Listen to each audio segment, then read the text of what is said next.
Buenas noches, un miércoles más en esta tertulia de actualidad en Oviedo Televisión. Hoy con nosotros está Begoña Malgor, Cristina Huelga y Fernando Díaz. Y vamos a comentar pues la actualidad nacional que corresponde pues a esta semana.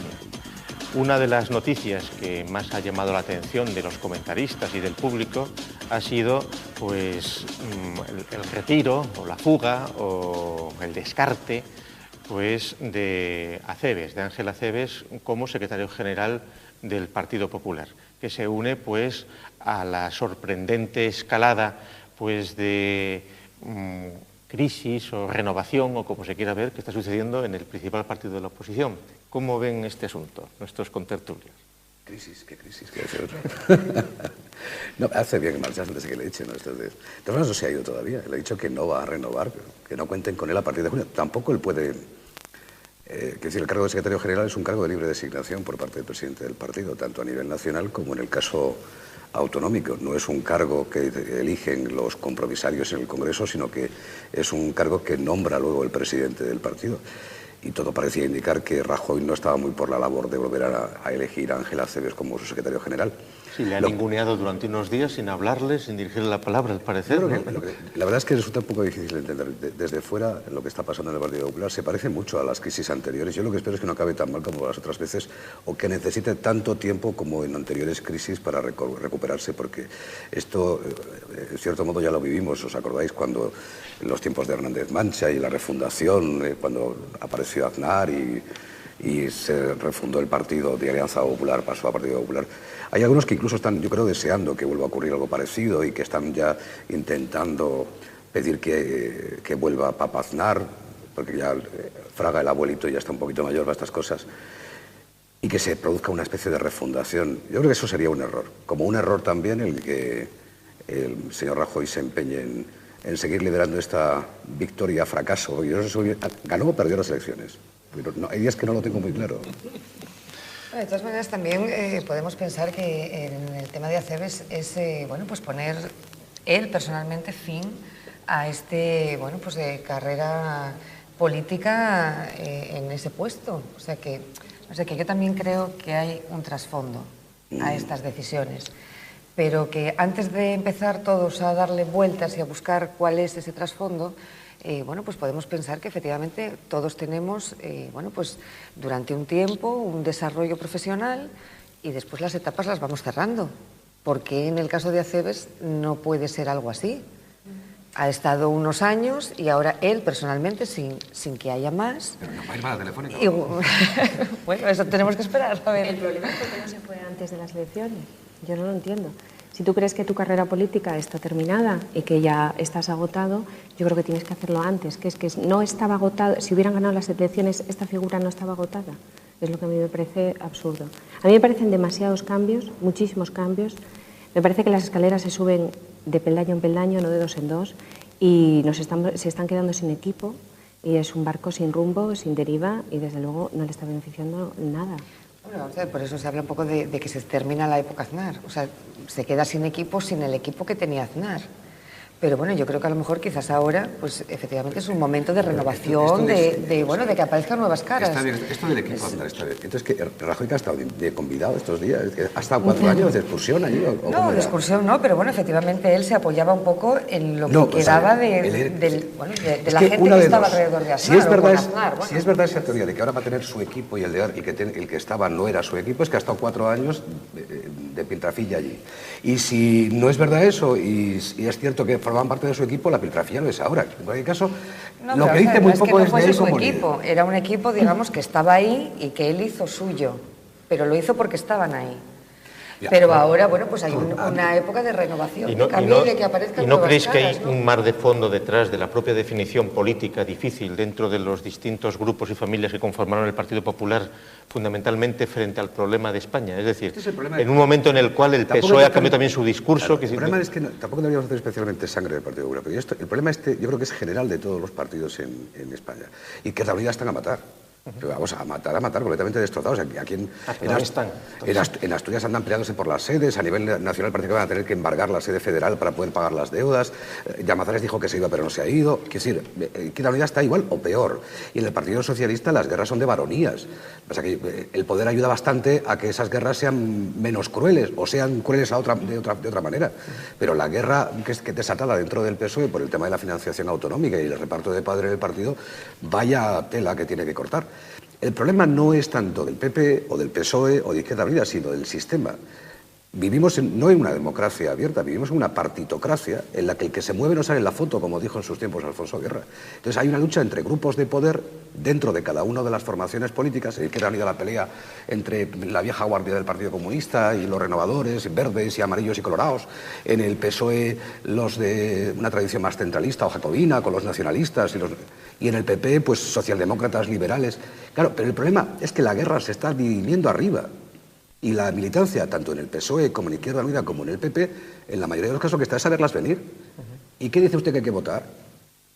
Claro, es que si al menos se diesen todas estas crisis para que se reformase de alguna manera o se ampliase la democracia interna de los partidos, bienvenido sería toda esta crisis, pero mucho me temo que no, que al final a mí todo lo va que a me llama cambiar la para que siga atención igual. es que se van yendo así de forma personal, sin que eso sea fruto de ningún acuerdo ni de ningún consenso. Y luego yo, por ejemplo, estoy... ¿Qué diferencia ideológica hay entre Rajoy y Acebes? O entre Acebes y Soraya. O entre Soraya y... ¿Las hay? Si las hay, ¿cuáles son? Porque la única diferencia que yo encuentro es que me parece que los cambios que son de personas. Si es por personas, a mí Acebes no me gustaba desde hace muchísimo tiempo. Sin embargo, sí me gustaba lo que decía, bastante más que lo que dice Soraya. Pero si fuera de personas, ¿por qué no sabemos quién va a ser el siguiente secretario general? ¿Han cambiado las personas o las ideas? Es decir, porque si es por personas, yo estoy de acuerdo, me parece que comunica mejor Soraya que Acebes. Si es de ideas, me gusta bastante más lo que decía Acebes que lo que dice Soraya. Pero pueden ser las dos cosas. Puede ser que en un momento en el cual el Partido Socialista ha cogido la bandera de España, los propios varones socialistas están protestando y parece que va a ser el propio PSOE... Pero el que tiene una habilidad especial para ser la novia en la boda, el muerto en el entierro y el niño en el bautizo. Sí, pero las posturas de Rajoy, totalmente blandas en lo que es el melón que hay que abrir, que es la reforma de la Constitución para romper las desigualdades que hay y que viene siendo planteada en distintas instancias y que están siempre eludiendo el asunto y donde, por ejemplo, Acebes o Zaplana, pues igual tenían más nervio en determinadas posiciones políticas que las que no está presentando Rajoy. Entonces ese es el asunto, ¿no? Como personas yo creo que Zaplana y Acebes eran dos políticos amortizados, como personal político. El problema es que con ellos se amortice una forma de entender el Partido Popular y eso es lo que ya no me parece tan claro. O que en cualquier caso no se debe de hacer así. ¿Dónde está ese debate de ideas que todos propugnaban? Porque parece que lo único que han decidido es hacer tregua y esperar a que pase el Congreso de Bulgaria. Sí, lo que pasa es que mientras... y ya veremos qué pasa más adelante. Y mientras estamos esperando que llegue el dichoso Congreso, estamos 2 meses sin, como tú comentabas otro día, sin vida parlamentaria ninguna. O sea, porque no existe la oposición y porque no hay manera. No, pero como no hay oposición, pues el PSOE ha decidido hacerse a sí mismo la oposición.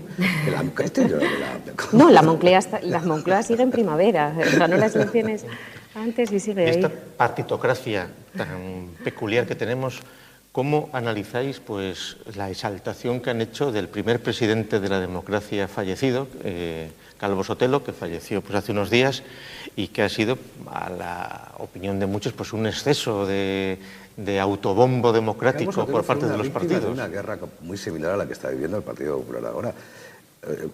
Cuando Calvo Sotelo coge el gobierno, aparte de... Esto ya lo único que se ha recordado es lo de la imagen del 23F y en la segunda sesión de investidura y cómo tuvo que abrazarse la votación por el golpe de Tejero.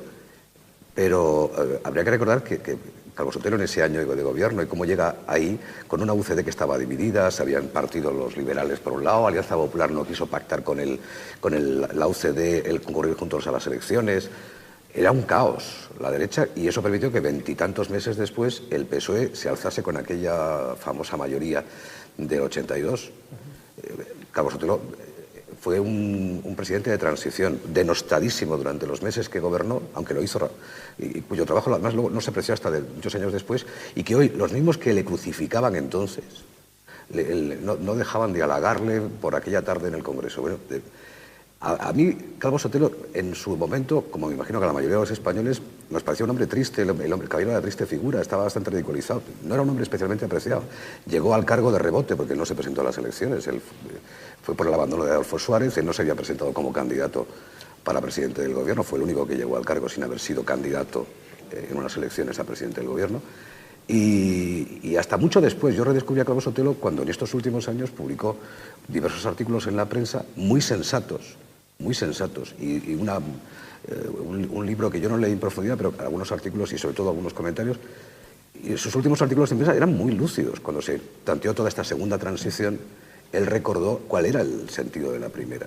Y eso estos días nadie lo recordaba. No. Y ese Calvo Sotelo sí merecía la pena. Creo que fue Federico Jiménez Los Santos, y como estoy en la CUP tengo que aprovechar, tira para casa, el que decía estos días que encarnaba a Calvo Sotelo lo mejor y lo peor de la derecha. Lo mejor de esa derecha, que es capaz de pensar cosas como las que pensaba en alguno de estos artículos que publicó recientemente, y al mismo tiempo ser esa derecha blandona que permitió, por no ser capaz de entenderse entre ellos mismos, que llegase al poder Felipe González con una mayoría abrumadora en el 82. No sé, yo creo que, vamos, sin recordarlo mucho, porque en aquellos años sí que no era consciente de nada, pero bueno, por lo que después te vas bueno, pues enterando y leyendo y demás, quizá no fue un presidente debidamente valorado en su momento, porque hay que tener en cuenta el momento político delicado de una transición. Palos días y día también, especialmente a parte de la prensa que estos días le dedicaba portadas y halagos. El país pero bueno, pues quizá a lo mejor rectificar es de sabios, y a lo mejor ahora se han dado cuenta de que efectivamente no le valoraron en su momento la labor. Ha habido estos días algunas muestras de malvada generosidad, como el artículo de Cebrián, en el que recuerda que Calvo Sotelo vino a pedirle ayuda para ser académico, al que creo que hoy se suma también Luis María Ansón, que sí que a él también le visitó para intentar conseguir un puesto de académico, aunque él era un discreto escritor. Hombre, que lo diga Cebrián y que lo diga Ansón, que no están como precisamente a presumir de ser ingeniosos, autores del ingenioso Hidalgo, hombre, por Dios, de verdad. Y al mismo tiempo todo eso con lazos y miriñaques diciendo que bueno era, pero pobrecito, si venía a pedirme ayuda. Pero bueno, de verdad, o sea, esa bajeza moral de algunas personas es muy típica de este país, por otra parte. Sí, pero ¿no os ha sorprendido un poco todas las alaracas estas? Es que me estaba acordando de que él decía, bueno, de los libros que él había escrito, etcétera, y hay una frase que él dice que los únicos que no te traicionan son tus enemigos. Luego él sabía muy bien. Yo creo que recogió un país muy difícil, justamente al día después de él haber sido nombrado presidente se produjo el golpe de Estado. No, fue el mismo día. El que estaba previsto que fuera. Fue la segunda votación, porque la primera consiguió. En la primera no había conseguido la mayoría y en la segunda. Es que no habían nacido. Yo, mira, cursaba octavo de GB, que sería la comparativa con el segundo de la ESO actual. Qué noche de aquel día. No, y pues yo creo que yo tuve una buena profesora de historia que amaba la historia y que nos hacía vivir. Además era una historia que vivíamos y que nos hacía juzgar muy bien todo aquel momento, ¿no? Yo creo que su tarea fue tremendamente difícil. A mí me parece que sí merece un reconocimiento público de aquel trabajo y que lo hizo extraordinariamente bien para el poco tiempo que estuvo como presidente, porque tenía muy claro cuál era su proyecto, qué proyecto quería para España. Y el hecho de tenerlo tan claro le hacía luchar contra los propios de su partido, contra el partido que estaba en la oposición, contra todo. Y supo sacar a flote y hizo muchísimas cosas interesantísimas. Con lo cual, recordemos que él aprobó la entrada en la OTAN, entre tantos gobiernos se produjo la entrada en la OTAN con la oposición del PSOE, que estos días valoraba. Yo escuchaba a la ministra de Educación, creo que es sobrina de Calvo Sotelo, destacar que era un hombre, esto que estás diciendo tú ahora más o menos, decir que era un hombre que tenía una visión de ingresar a España en Europa, y por eso había gestionado. El PSOE crucificó al Calvo Sotelo con la entrada en la OTAN. El referéndum y el de entrada. Pero es que no han rectificado nada. Que decir, estos días, todos los que le halagaban, rectificando porque es de sabios, no han dicho que han rectificado. Le han dado efectivamente la razón en la OTAN, le han dado la razón en la economía, le han dado la razón en la organización del Estado. Hay que reconocer que él hizo en 22 meses muchas cosas y que las hizo razonablemente bien, teniendo en cuenta cómo estaba la situación económica, la situación de su partido y la situación internacional, que era muy complicada. Cerró el mapa autonómico tal y como lo conocemos. Yo estos días, de las necrológicas, la que está muy bien, la que recordaba en el Mundo, creo Eugenio Galdón, que también fue director de la COPE, fue presidente o consejero delegado de la COPE, y era jefe de gabinete de Calvo Sotelo cuando él era presidente. Entonces él recordaba una anécdota para fijar la característica del personaje, porque siempre es un hombre triste.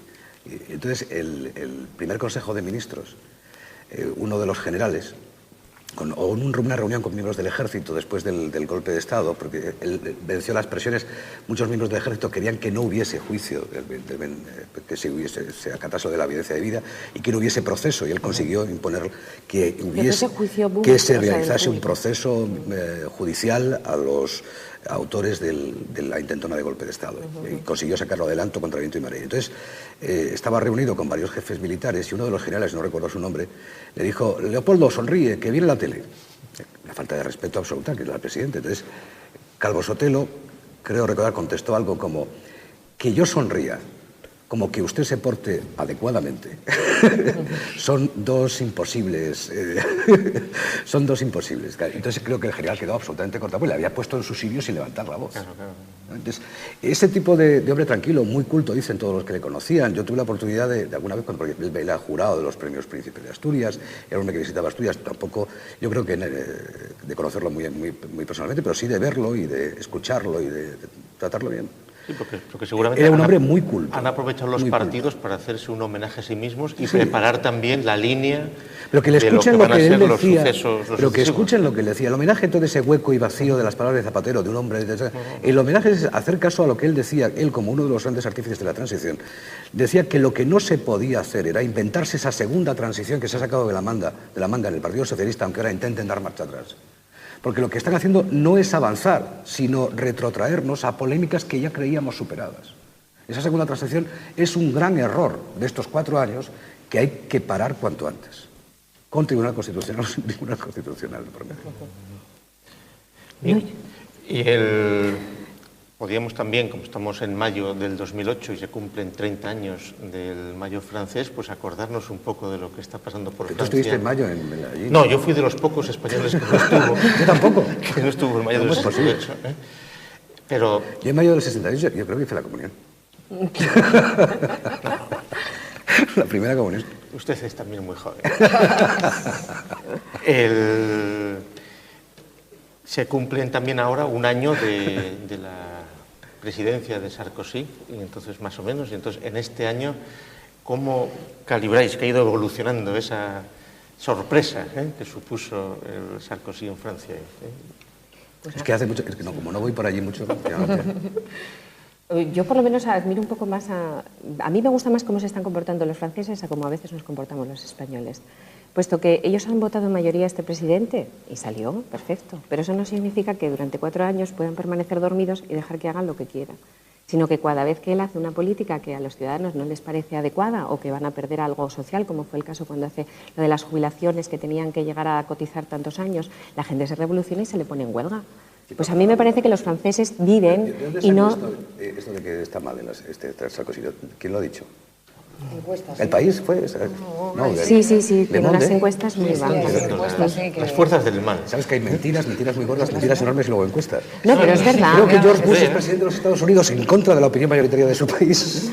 Hombre, le suceden, desde luego a lo largo de este año le sucede una huelga tras otra. Es decir, aunque parecía que era un hombre que tenía muy claro qué es lo que iba a hacer y que no iba a titubear, veremos dentro de un año con la crisis económica que viene lo que pasa. La última noticia interesante que yo oí de Francia es que han vuelto a poner los dictados en los colegios y a recuperar las reglas, sí, y obligar a memorizar y tal. Y que quieren acabar con el espacio común europeo de educación. La segunda noticia que escuché de Francia hace poco es que le secuestraron un barco y después de pagar el rescate al día siguiente, a los minutos después, asaltaron a los piratas. Me parece es lo que teníamos que haber hecho nosotros. Después creo que ha venido una central nuclear a Sudáfrica, otra a Marruecos. Creo que el país va económicamente razonablemente bien.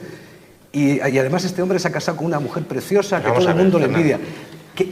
¿Qué es lo que le va mal a Sarkozy? Pues, o sea, no, de verdad. O sea, no saber estar a la altura de las conmemoraciones que estamos haciendo en España de los 200 años de la ignominiosa invasión que fíjese los franceses hicieron cómo de es nuestra Sarkozy, patria. que hasta en una entrevista que concede en el Elíseo para comentar este primer año, es capaz de reconocer que se pudo haber equivocado en algunas de las decisiones que ha tomado. Pues nada, no hablemos más de esa cosa. De verdad, y lleva un año. O sea, ¿usted ha escuchado algún presidente español que no al año? No, pero si además, antes de 6 años, tal vez 8.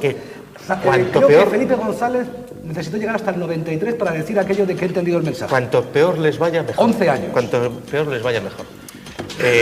No crean que Teatro Crítico pues disimula los centenarios que se cumplen en mayo del 2008 recordando los 30 años del Mayo francés como hacen algunos colegas, sino que aquí, a continuación, en el debate, pues se glosará el bicentenario del 2 de mayo y del 9 de mayo del 1808.